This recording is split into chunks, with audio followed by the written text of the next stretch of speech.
Hey everybody, it's me, Angela Walters, and welcome to this week's live chat where I come live and talk about one of my favorite things, quilting, answer your questions live, and just have a good old time for about a half an hour. If you're joining me live, as always, Jessica is behind the camera, monitoring the chat and writing down your questions. So if you have a free motion quilting question, or heck, any question really, she'll give those to me at the end and I'll answer those. Today's live chat, I usually try to, in any live chat, I usually try to talk about something quilting related, show you the process behind a quilt or give you tips and tricks. And this week, we're going to look at a quilt that I just finished up for Tula Pink. Well, I didn't just finish it up. I finished it up, gosh, a couple months ago. But I now have all the stuff ready. So I'm going to kind of show you a little bit of kind of the pictures of the quilt, kind of what I was thinking, and I actually have some in progress videos. So it's going to be kind of interesting. I'm going to play the video and then kind of talk as it's going. So it's kind of like, woo, coming from everywhere. I just think it's fun to kind of share the process and kind of what's going through my head when I'm picking out designs, because I know no matter where you are on your quilting journey, sometimes it's tricky to decide how to quilt your quilts, right? That's always the number one question. So sometimes when I have a quilt like Tula's, I can kind of pull out, use it as examples. So kind of fun.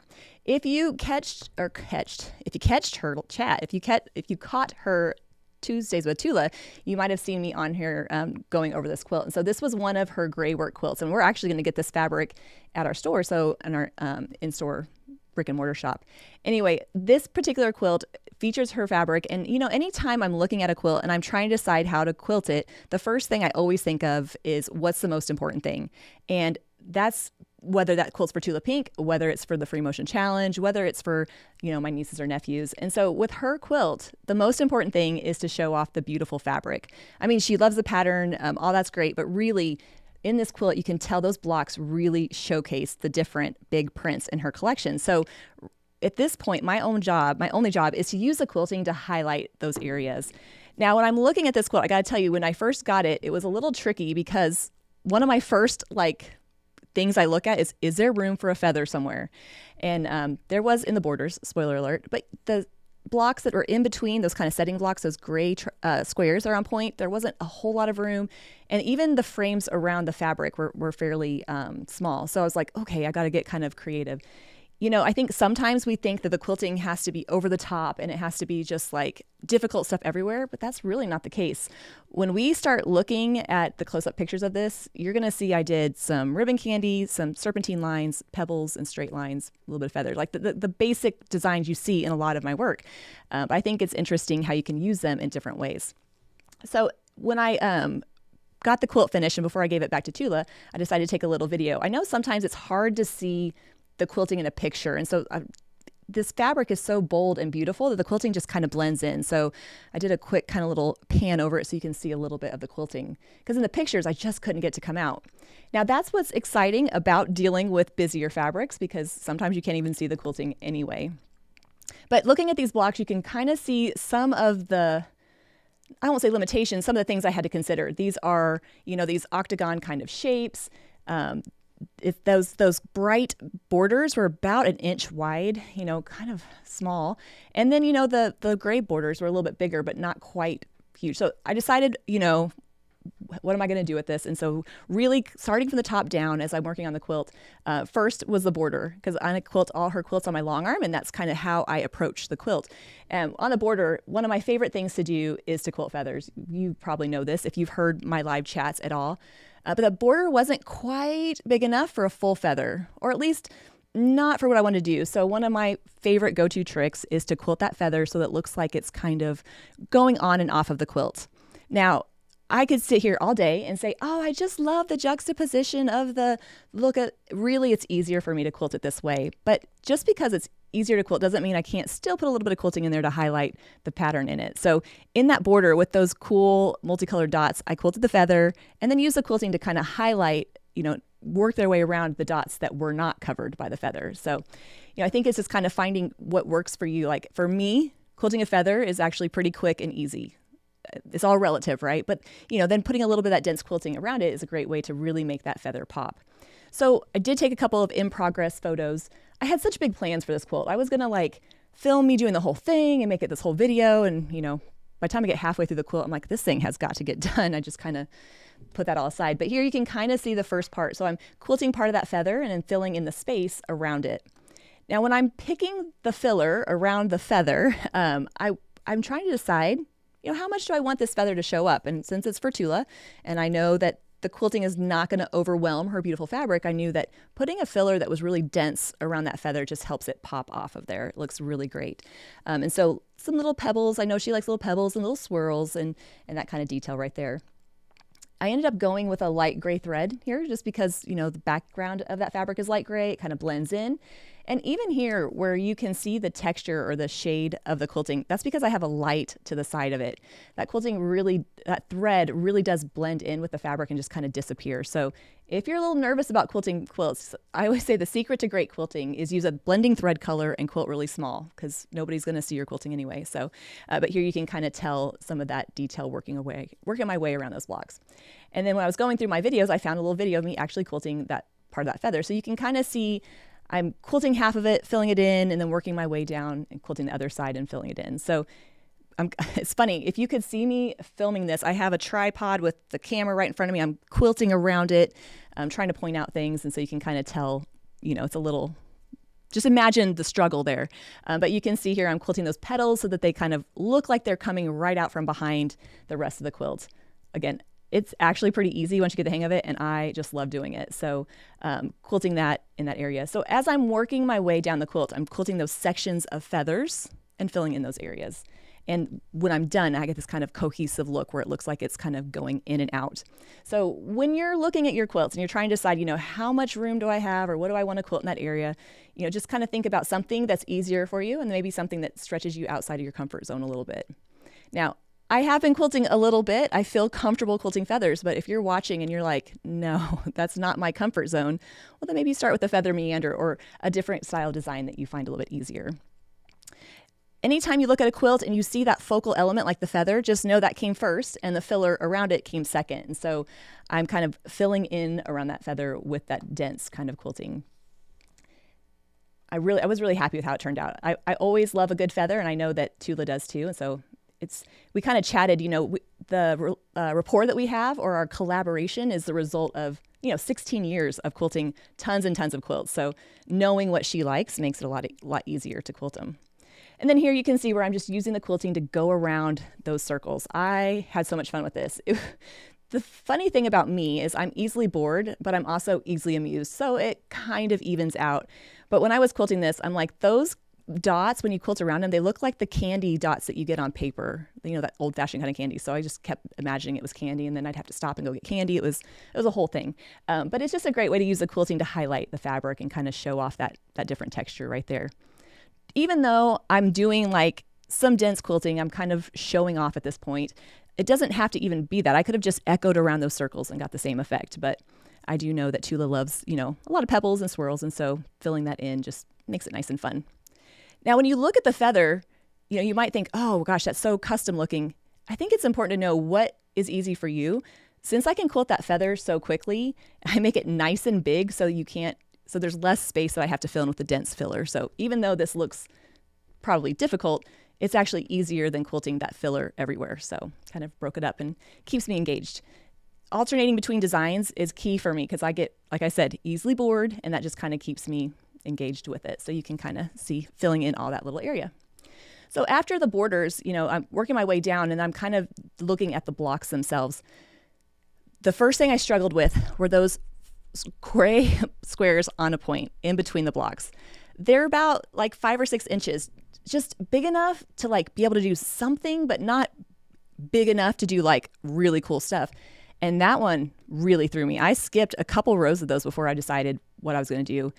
When I'm faced with this kind of situation, I love to use echoing. Echoing kind of fancies up any design, and then adding some filler to really pop it out. So this is just a continuous curve motif that we have seen in previous videos.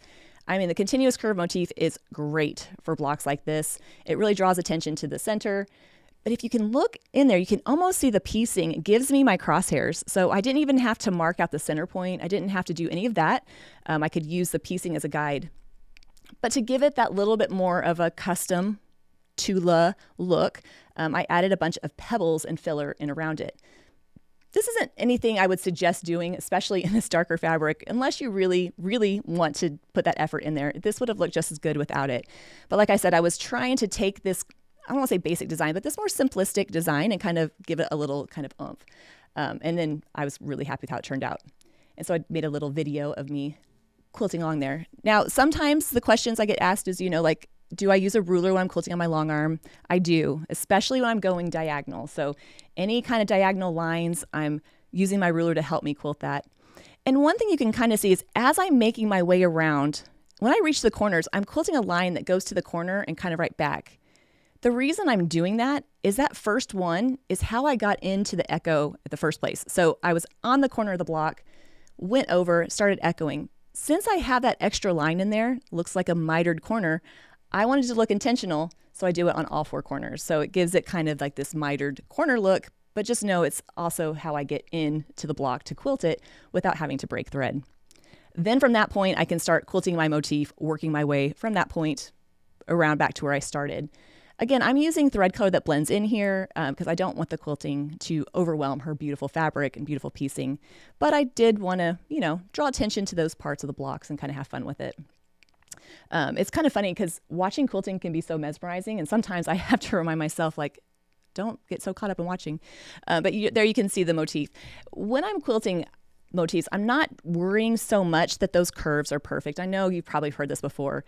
Instead, I'm trying to make them land on the points on the outside as close as I can, knowing that it will give it that perfect-ish look, even if it's not.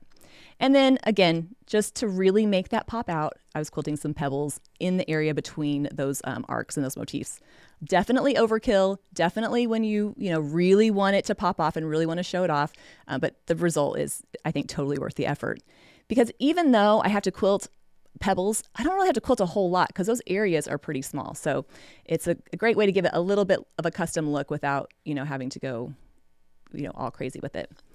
Another reason I use echoing, not just to give it that kind of little bit of a fancier look, I also use it to take a block and shrink it down. So in this particular block, let's say it was too big for me to comfortably quilt my continuous curve motif. Maybe I don't feel comfortable quilting it so big. Using echoing takes that block and kind of shrinks it down a little bit. And that's not necessarily the case here, but sometimes I'll definitely use that as a way to make those areas easier to manage. So when you're working on a quilt and you come across something that is tricky, ask yourself, how can you make it easier, smaller, different shaped, and use echoing to do that. We know echoing is my best quilting friend. Echoing, we'll see a lot, even just within this quilt, how I use it to separate the feather from the background filler and do all that kind of stuff. All right, so then we had this weird space in between the blocks and the border. So you can kind of see where those diagonal lines are. That was so tricky too, because I was like, oh my gosh, what am I going to put in this area that's thinner and bigger? It's kind of like an irregularly shaped area, not big enough for a feather, which doesn't matter because I already have one in the border. I could have quilted that feather so it went over both of those, right? So it just kind of traveled over there.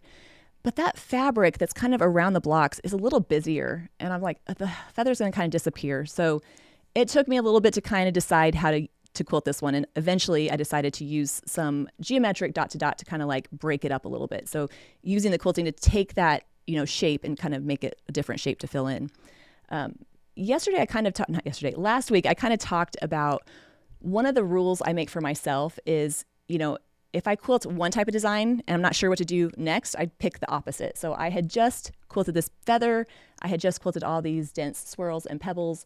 And so I decided to do something totally opposite and do that geometric kind of quilting there, you can see.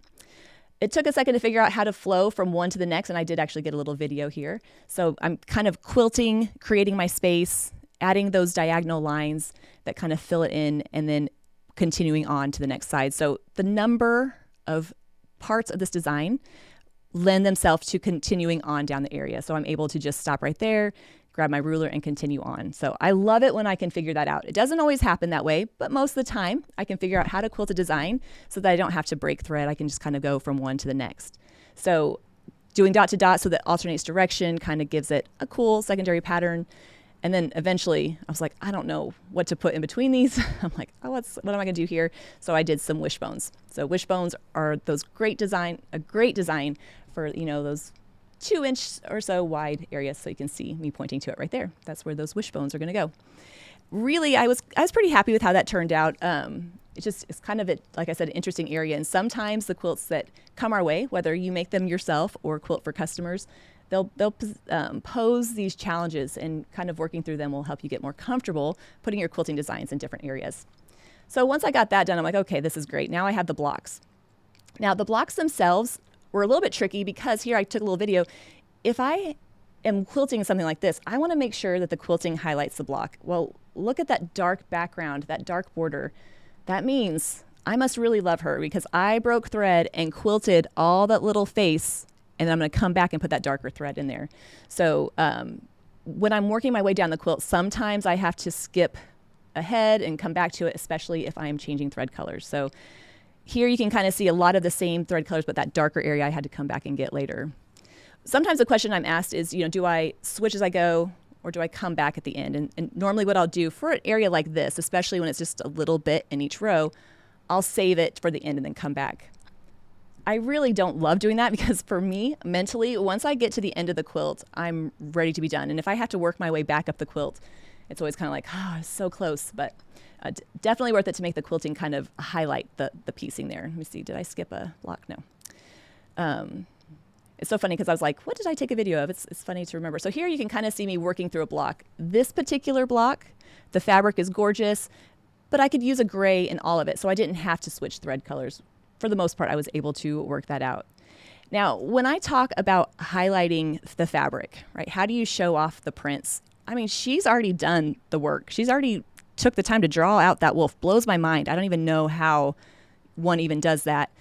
My job is just to go along the lines and make it look nice. So when I'm quilting along some of the designs in that fabric, I'm not trying to make it literal. I mean, you can tell here, I'm kind of quilting around that wolf with feathers that kind of wrap around it.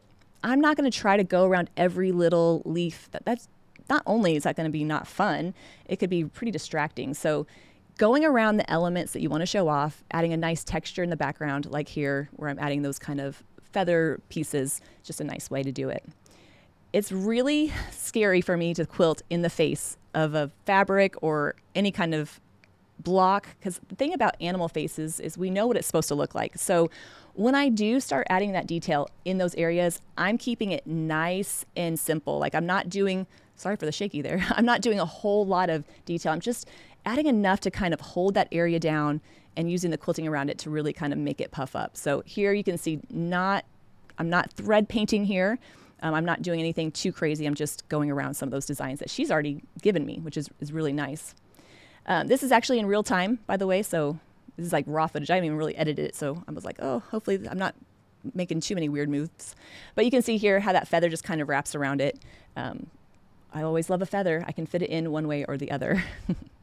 Now, in the bright fabric, or that kind of colorful fabric border around the blocks, again, that was like an inch, and I was like, oh, I need to put something in it, especially because they come up next to each other. If I leave two of them unquilted, that's not going to look great. So you can see where I did some echoing in that area. For those skinnier areas where I still want some quilting, I still want to quilt it to death and then put more quilting on it, echoing is just a great option, and I just love how it kind of highlights the sides of the block. And then we can see some of the pictures of the finished results. So here you can see a little bit different. I've got some echoing around the outside, some ribbon candy in there, and then the quilting kind of going around the detail in the fabric. When Tula and I were doing the chat together, she said, like, I always notice your quilting when I'm putting on the binding. And I said, well, kind of what's funny is when I'm quilting her quilts, that's when I see all the detail because I'm kind of up going close around it. So I think that's what's fun about quilting those busier fabrics. Sometimes you're surprised, like, oh, look at that cute little thing. And it's always funny when people walk in my quilting room because I'm talking to myself like, oh my gosh, it's a seal on an iceberg. Like, who thinks of that? But a lot of fun to have fun with it. I know it's easy for me to say because I'm on the other side. I'm like, this is great. Come over here. But I promise, like, you'll get to a point where it's just a lot of fun to do and kind of, I don't have a good time with it. Now, remember how I said I'm easily bored but easily amused? So you can see in that orange border how some of it is a straight line. Well, I decided to add some serpentine lines in some of them just to change it up. So I think I kind of had a secondary pattern going on, but in some of the blocks in that colorful border, I put serpentine lines, and then in some I did echoes. Why not? I mean, just for funsies. So really, if I click back and bring up the whole quilt again, or kind of go here, the thing to remember is when you're done with the quilt, you can't focus on just one little part of the quilt. You kind of have to take it all in together. And I think when you're working on a project and your face is 2 inches from the quilt, it's really easy to be like, oh my gosh, that's not perfect. This is not looking good. But when you step back, all you're going to see is that whole overall look. And especially if you don't know where the mistakes are, you don't know where to look, all you see is that overall texture. So thankfully, she loved it, which is always a good thing. I said in our little video, because she was looking at a quilt that she hadn't seen yet, and I'm like, well, she's not good at hiding her feelings, so I would know exactly how she felt about it. So thankfully, she liked how this turned out, and it worked out great. You know, sometimes though, I'm asked like, what happens if you get a quilt and you don't like how it turns out? Well, sometimes that happens. I mean, maybe you thought of a better idea once you got going, or maybe it didn't turn out quite how you thought it would. The good thing is you've now learned something new for next time, right? And every time you learn, you kind of grow from that. Sometimes learning what not to do is just as important as learning what to do. And then when you're done, once you put it in the wash, you bind it, you wash it, it stops becoming, it's not the quilt top, the quilting, the binding, it just becomes the quilt. And after a while, you don't even notice the separate components of it, I promise. Because I have plenty of vintage Angela quilting laying around, that's for sure. In fact, on the type chat before I went live, a couple people said, I want to see some of your early quilting. So I think that might have to be a topic for a future live chat. You can see some of my vintage Angela. I'll probably do that. I will say there's no live chat for the next 2 weeks. I'm going to be out of town. So I know, don't be too sad, but I'll be back after that, and I'll be home for quite a while, and we'll be rocking and rolling with our live chats. We have the Season's Greetings video series coming up. Excited about that. And I'm like within a couple of weeks, maybe a month away from announcing the next Free Motion Challenge Quilting Along. So a lot going on behind the scenes here. Lots and lots of fun. Do we have any questions, Jessica? I do appreciate you all watching. And if you've liked the videos or anything, give the video a thumbs up, subscribe. It lets YouTube know that I'm talking about stuff that quilters like to hear. But I do really appreciate your attention and your time. All right. When quilting pebbles, I noticed the pebbles look like they're in a row. How can I fix it so they don't look like they're in a row? Common thing. First of all, the reason why it's frustrating is because in a overall kind of area, we want the design not to have direction to it because our brain kind of locks onto that, and that's like all you can see. So we want them to go in every different way just to have that kind of consistent look. The reason they look like they're going in a row is because you're not traveling around your pebble. So I'm going to use my finger, so you have to kind of use your imagination. So you quilt one and then the next, and you kind of have this row that looks like kind of eights or figure eights put together. What you need to do is sometimes go around a pebble a little bit more, maybe a whole nother time, to go in a different direction. So this is not really going to help you, but I do have a bunch of pebbles tutorials on my YouTube channel, so check that out. But basically, you need to travel a little bit more. So I said echoing, you need to travel. So quilt your pebble, travel around it, and then branch off instead of always going in one row, and it will work itself out, I promise. But this is a good thing. Like, you're already comfortable with quilting those circles in a row. Now you just have to kind of get good at going in all different directions. Do I have a stitch regulator on my long arm? Your stitches are so even. Thank you. So this is kind of a funny story. My long arm should have a stitch regulator. I don't use it. And in fact, the back encoder, which kind of tracks how fast the machine moves along, got knocked off by one of my kids years and years and years ago. So I just took it off because I don't ever use a stitch regulator. My husband, who is our handy quilter tech, because we're dealers and we sell handy quilters, so he fixes them. He was fixing up my machine, doing the maintenance on it or whatever, and he goes, "Where is your encoder?" And I'm like, "Oh yeah, it's in the closet somewhere, I don't know." So I'm not using a stitch regulator in there. I'm using manual mode. And the reason they're so consistent is because I'm comfortable quilting that shape. So think about it like handwriting. You could probably write your name the same consistent size over and over within, a reasonable range. And so these designs I've just practiced a lot. So it's I personally like using manual, which is non-stitch regulated, because the sound is more consistent and I can get into a nice fluid movement. Now, that's not to say if you looked at the feathers, the stitches might be longer on my feathers than my pebbles because I'm moving faster. And especially if I have a quilt that I need to get done like ASAP, my stitches tend to get a little bit longer. So I'm all about the organic stitch length, right? It's totally fine. How do you choose your thread color? So this is one of those subjective things.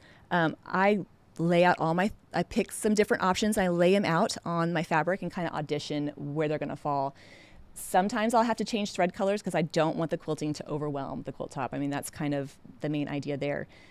The one kind of rule that I follow is if I can't decide between a couple colors, I'll always opt for the lighter one because I'd rather have lighter thread on darker fabric than vice versa. So if you're going to have some contrast, I kind of try to skew it that way. So that's kind of how I do it. I've done it at a live chat before, but maybe I'll do another one because it's kind of fun to see the things I do. I love picking out thread colors. That's probably my favorite part. I get them all out, I make a big old mess. I go in the shipping room, pull out all kinds of threads, and so it's a lot of fun. What stitch length do you usually use? So again, I'm in manual, so the stitch length is organic. All right, somebody totally caught me on this. You weren't using a Surefoot. Do you use a ruler base all the time?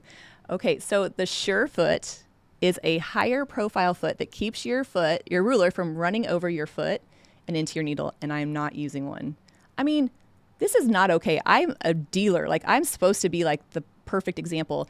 I just haven't had one on there. So I do leave my ruler base on all the time. And the next challenge will be about rulers. It's going to be about curves and arcs and points. And I realized as I was quilting, I'm like, oh, I'm going to need to put a Surefoot on here because it kept hopping up. So in future videos, you will see me doing as I'm supposed to and having that Surefoot on there. It's not required, but let me tell you, it only takes one time of skipping over that foot, breaking the needle, throwing your machine out of time, and you'll just wish you'd had it. So I need to be better and put that on there. So I will definitely get that on there before the next challenge. Great questions. I love answering your questions. Thank you for asking them. If you're not watching this live, if you're catching it later, you can leave them in the comment section. I get on there from time to time to answer. Again, I won't be back for the next 2 weeks. Don't be too sad, but I'll be back in the 3rd week from then, and we'll go right back to quilting. Everybody stay safe, happy quilting, and I'll be back very, very soon.